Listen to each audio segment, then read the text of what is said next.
Find the equation of the curve passing through the point 0, -2. Given that at any point x, y on the curve, the product of the slope of its tangent and y coordinate, the point is equal to the x coordinate of the point. यानी ये जो है बोल रहा है 0, -2 से गुजरने वाले ऐसे वक्र समीकरण ज्ञात कीजिए जिसके किसी बिंदु x, y पर स्पर्श रेखा की प्रणवता और उस बिंदु के y निर्देशांक का गुणनफल उस बिंदु के x निर्देशांक के बराबर है। अकॉर्डिंग टू क्वेश्चन क्वेश्चन के अनुसार क्या बोल रहा है x, y पर स्पर्श रेखा की प्रणवता। तो स्पर्श रेखा की प्रणवता क्या होता है dy/dx इक्वल टू, अब क्या बोल रहा है स्पर्श रेखा की प्रणवता और उस बिंदु के y निर्देशांक का गुणनफल, यानी वह बिंदु कौन सा है x, y है। तो y और प्रणवता का यानी स्लोप का प्रोडक्ट किसके बराबर है x के निर्देशांक के बराबर है, यानी कोऑर्डिनेट ऑफ x के बराबर है। तो चलिए इसको सॉल्व करते हैं। dy y इंटू dy और x इंटू dx। अब क्या करेंगे, दोनों जात अलग अलग हो गया, y एक तरफ हो गया और x एक तरफ हो गया।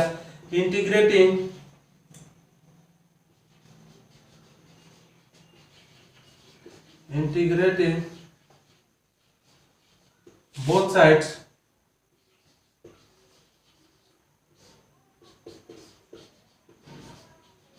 चलिए यहां क्या हो जाएगा y² 2 यहाँ x² 2 plus c,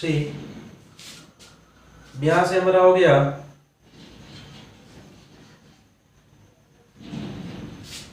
y² equal to 2 को इधर भेजिए, यानी 2 जब यहाँ डिवाइड में इधर मल्टीप्लाई में आएगा 2 से 2 कट जाएगा, यानी x² plus 2c equation first. अब इसको लिखिए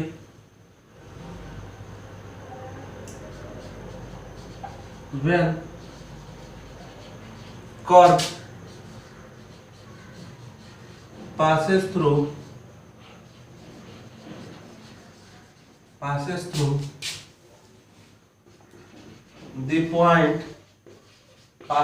the point कितना 0, -2,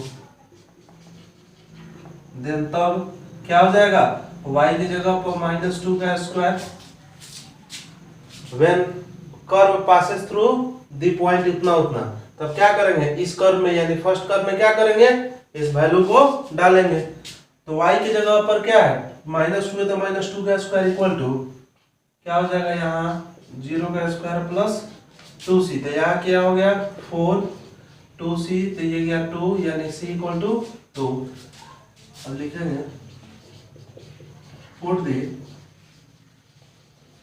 value of c in equation first में c का वैल्यू डालिए तो हो जाएगा y² equal to x² plus 2 into c की जगह पर 2, यानी y² equal to x² plus 4। ये y² माइनस x², ये इतना ही पे छोड़ दीजिए, यही आपका आंसर हो गया। ठीक है, जल्दी इसको नोट कीजिए।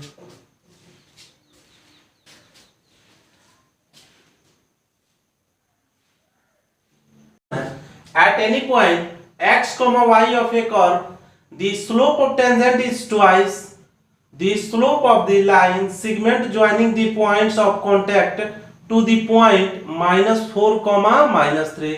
Find the equation of the curve given that it passes through इतना इतना। यानी देखिए ये क्या कर रहा है कि at any point कोई पॉइंट दिया है, ठीक है, कोई पॉइंट x y दिया है, इसका स्लोप जो है वो 2 गुना है। ये एक्स वाई का जो स्लोप है वो क्या है 2 time twice of slope of the line segment joining the point, यानी कौन पॉइंट ये पॉइंट और ये पॉइंट, ये दोनों पॉइंट से जो हमारा ढाल निकलेगा, जो स्लोप निकलेगा उसका 2 गुना है कौन ये द स्लोप ऑफ टेंजेंट, ठीक है, स्लोप ऑफ टेंजेंट। उसके बाद में हमको क्या करना है, और वो जो कर्व है वो कहां से गुजर रहा है, -2,1 से गुजर रहा है। यानी इसको समझते हैं, बोल रहा है क्या, एक वक्र के किसी बिंदु x, y पर स्पर्श रेखा की प्रणवता, ठीक है, स्पर्श रेखा की प्रणवता स्पर्श बिंदु को बिंदु -4, -3 से मिलाने वाले रेखाखंड की प्रणवता की क्या है, दोगुनी है। यदि यह वक्र इतना से गुजरता है तो इस वक्र का समीकरण ज्ञात करें। यानी इसमें कुछ नहीं है, अकॉर्डिंग टू क्वेश्चन, प्रश्न अनुसार ये क्या हो गया, इस पॉइंट पे यानी एक्स वाई पॉइंट पे हमारा क्या चाहिए, slope of tangent, slope of line, ठीक है, dy by dx equal to क्या बोल रहा है दो बिंदुओं का ढाल, यानी दो बिंदुओं को मिलाने वाली लाइन का ढाल, यानी लाइन सेगमेंट का, तो किसका किसका, इसका और इसका, ये पॉइंट और ये पॉइंट मिलाने वाले लाइन सेगमेंट का क्या चाहिए हमको, ढाल चाहिए। तो हम लोग जानते हैं कि मान लीजिए दो पॉइंट है, ये A है और ये B है, ठीक है। मान लिए कि हमारा ये क्या है, -4, -3 है, और दूसरा हमारा x, y है, तो दोनों के बीच से हमको इसका स्लोप निकालना है। तो स्लोप इक्वल टू क्या होता है, हम लोग जानते हैं y2 - y1 by x2 - x1 होता है। जब इसको क्या किया है, x1, y1 माने हैं, और इसको x2, y2 माने, ठीक, तो इतना होता है। अब चलिए, तो क्या डालेंगे, y2 का मान कितना है, y -4 बाई -3 और x -4। अब ये क्या बोला है कि लाइन सेगमेंट का जो स्लोप है उसका 2 टाइम्स क्या है, स्पर्श रेखा की प्रणवता है। स्पर्श रेखा की प्रणवता यानी स्लोप ऑफ लाइन है, तो जब ये 2 टाइम्स है इसका, तो बराबरी में जब इसको बैठाएंगे अकॉर्डिंग टू क्वेश्चन, तो क्या करना है, इसका ये 2 गुना है तो इसमें 2 से गुना करेंगे तब तो इक्वेशन क्या होगा, बराबर होगा। चलिए, इसके बाद ये हो गया dy by dx equal to 2 × y + 3x + 4। अब क्या करना है, इसको सेपरेट कीजिए, वेरिएबल को सेपरेट कीजिए। ये हो गया dy, y तो y वाले को उधर लाइए, y + 3, x वाले को उधर ले जाइए, और dx बाई x + 4, ठीक है। अब क्या करेंगे, वेरिएबल हमारा सेपरेट हो गया, इंटीग्रेटिंग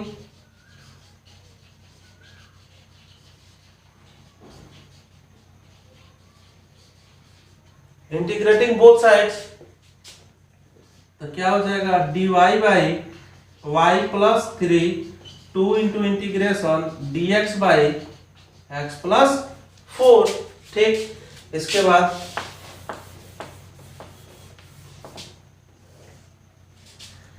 यहां से क्या हो जाएगा, log mod y + 3 equal to ये क्या हो जाएगा, 2 log mod x + 4 plus log mod c। ये कांस्टेंट है, हमने आपको कुछ बोला था कांस्टेंट के बारे में, इसका जस्ट 2 वीडियो पहले जाइएगा तो आपको पता चल जाएगा, 2 लेक्चर पहले जाइएगा तो पता चल जाएगा c को कैसे लेते हैं, कब log में लेते हैं और कब ऐसे ही c मार देते हैं, वो सब आपको डिटेल दिया गया है। चलिए, अब इसके बाद क्या हो जाएगा आपका, ये log y + 3 equal to log x + 4 का whole square log mod c। ये कैसे हो गया, ये क्या है, log का पावर मल्टीप्लाई में आता है, तो मल्टीप्लाई में जो है वो तो पावर में चला जाएगा, log का ये प्रॉपर्टी होता है, तो चला गया। अब चला गया, इसको इधर भेजिएगा तो क्या हो जाएगा, माइनस में आ जाएगा, log mod y + 3 अब माइनस log mod x + 4 का square equal to log mod c। चलिए, यहां से log जब आप कॉमन कीजिएगा तो क्या हो जाएगा, y + 3 बाई x + 4 का whole square equal to log mod c। log से log खत्म, यानी y + 3 equal to c into X plus 4 का होल स्क्वायर। इक्वेशन इसको हम फर्स्ट मानते हैं, ठीक है, इक्वेशन फर्स्ट मान लिए। अब डालिए, put the sorry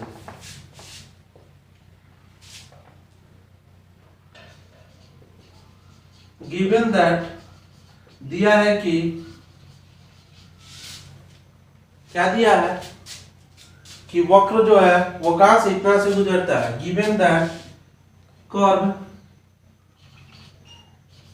passes through the point कितना -2, -1 -2, 1 से जाता है तो वो डालिए वैल्यू यहां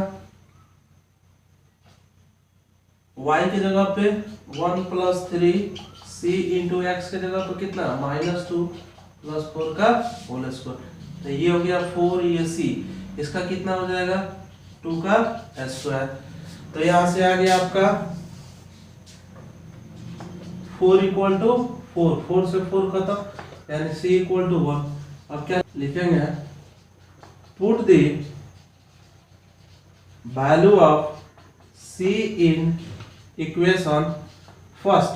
इक्वेशन फर्स्ट में डालते हैं। इक्वेशन फर्स्ट क्या है, y + 3 = c का वैल्यू 1 इंटू एक्स प्लस 4 का होल स्क्वायर, यानी y + 3 = x + 4 का होल स्क्वायर। ये आपका आंसर हो गया। रिक्वायर्ड हमारा इक्वेशन क्या हो गया, y + 3 = x + 4 का whole square.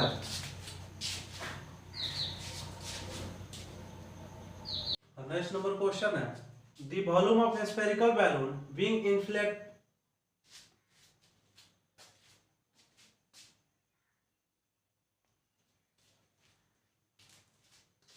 Next number question है, the volume of spherical balloon being inflated changes at the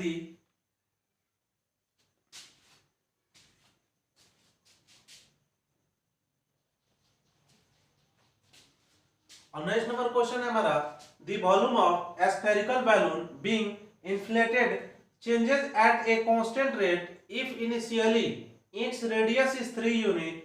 यानी क्या है, t = 0 पे रेडियस क्या है 3 है, एंड आफ्टर 3 सेकेंड, और 3 सेकेंड के बाद यानी 3 सेकेंड के बाद में कितना हो जा रहा है 6 unit. Find the radius of volume after t seconds. यानी बोल रहा है एक गोलाकार गुब्बारे का आयतन जिसे हवा भरकर फुलाया जा रहा है, ठीक है, हवा भरकर फुलाया जा रहा है, स्थिर गति से बदल रहा है, यानी बदल रहा है, क्या बदलेगा, उसका वॉल्यूम बदलेगा। यदि आरंभ में इस गुब्बारे की त्रिज्या 3 इकाई है और 3 सेकंड बाद इसकी 6 इकाई रेडियस हो जाता है, तो t सेकंड बाद गुब्बारे की त्रिज्या ज्ञात करना है, यानी रेडियस ज्ञात करना है। चलिए solution, let the rate of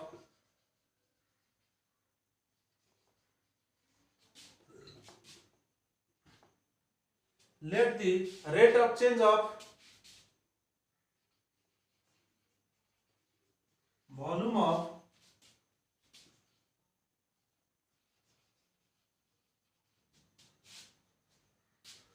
let the rate of change of volume of balloon be k, where k equal to क्या है कांस्टेंट।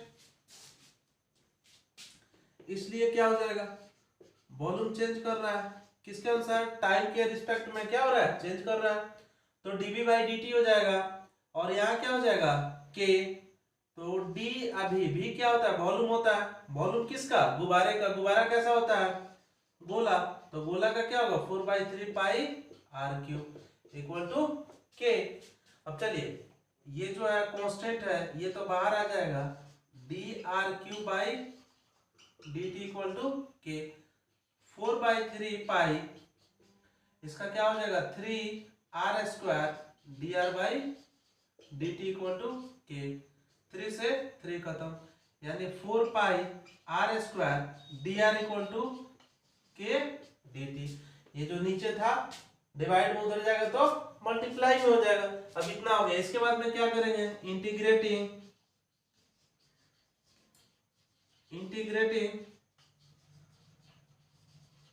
बोथ साइड, ठीक है, दोनों तरफ इंटीग्रेट कर रहे हैं। Integration of 4 pi R square dr equal to K dt।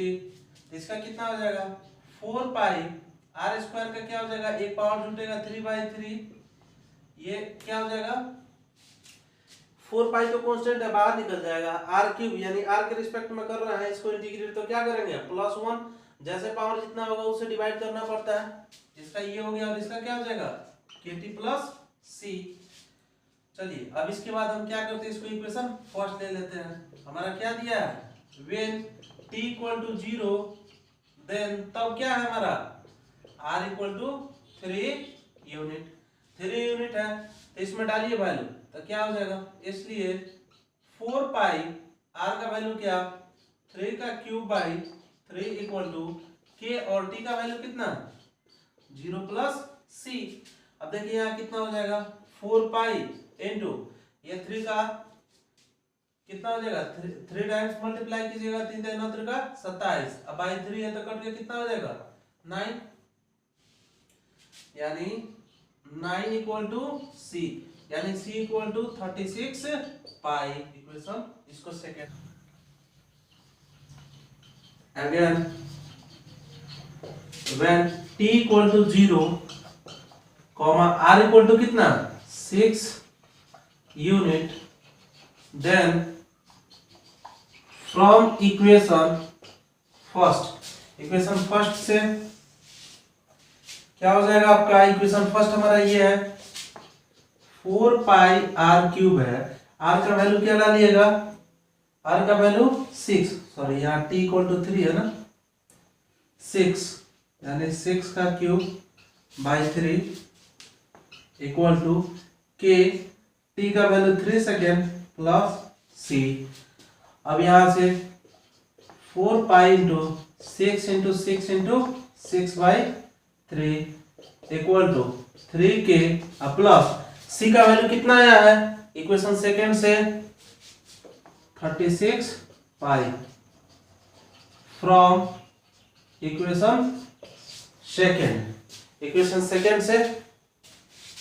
अब ये 2 हो गया 6 36 दूना 72, 4 पाई इंटू 72 3k प्लस 36 पाई, इसको इधर भेजिए तो ये हो जाएगा 4 दूना 8 7 चौका 28, 288 pi minus 36 pi equal to 3k। अब चलिए यहां से इतना माइनस कीजिए तो ये हो जाएगा 252 पाई 3k। अब 3 से इसको डिवाइड कीजिए 3 24 3 चौका 12 84 पाई इक्वल टू k। 3 से इसको डिवाइड कर दिया 84 आ गया। Put the value of k and c in equation first में डालना है। फर्स्ट क्या है ये है तो 4 pi r cube by 3 equal to kt, k का कितना है 84 pi into t plus 36 pi. उसके बाद क्या करेंगे हम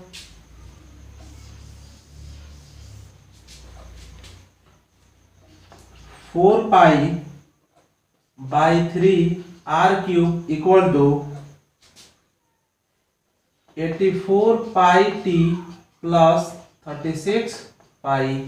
36 पाई है तो पाई जब कॉमन करेंगे तो ये क्या हो जाएगा पाई जब आप कॉमन कीजिएगा यानी 3 पाई कॉमन कीजिए, पाई कॉमन कीजिए, पाई कॉमन करेंगे तो 84t प्लस 36, ये 4 पाई बाई 3, पाई से पाई खत्म, ये r क्यूब रहेगा, r क्यूब तो रहेगा ही। अब इसको उधर भेज दीजिए यानी 3/4 84t प्लस 36। अब इसको क्या करेंगे r क्यूब इक्वल टू 4 से 3 को बाहर रख दीजिए, 4 से डिवाइड कीजिए तो कितना हो जाएगा 4 दूना 8 21t प्लस 9। अब इसको मल्टीप्लाई कीजिए